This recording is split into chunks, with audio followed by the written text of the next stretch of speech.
सांगण्यात आणि आपल्या मनामध्ये करुणा उतरवण्यात हा मोठा फरक आहे.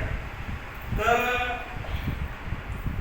हिंदवताई या ठिकाणी एका बंदेजींनी त्यांना हा कल्पना दिली आणि त्यांनी मनामध्ये ठेवून हा विचार प्रत्येक गावात खेड्यापाड्यामध्ये पोहोचण्याचा त्यांनी हा संकल्प पूर्ण केला आहे.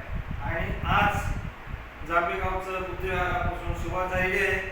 कारण ह्या ठिकाणी माझे ज्येष्ठ पदाचार्य सामने केंद्रीय शिक्षक पुणे जिल्हा अध्यक्ष पी.जी. भोसले गुरुजी या जांभेगावामध्ये स्थानिक राहायला होते. आज ते नाहीत या ठिकाणी. तर त्यांच्यापासून सुरुवात केलेली आहे.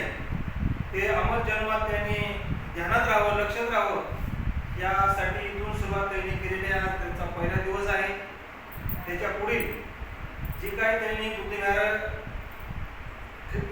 ते ठरलेले आहेत त्या ठिकाणी जाऊन आपला धर्माचा प्रचार करतील अशी त्यांना शुभेच्छा देतो. आणि या ठिकाणी अमावस्या, पौर्णिमा आणि अष्टमी या चारही दिवसाचे महत्त्व असे आहेत. आपल्याला सर्वांना माहीत आहे की पौर्णिमेला जास्त घरामध्ये शांतता राहिली. कारण तो पौर्णिमा आहे.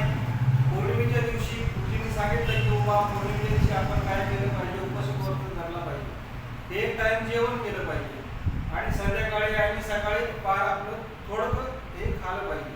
जास्त खाल्यावर सुस्ती येते माणसाला आणि तो उपवास व्रत हे मानलं जातं. तर थोडं म्हणजे एका दिवशी आपण म्हणतो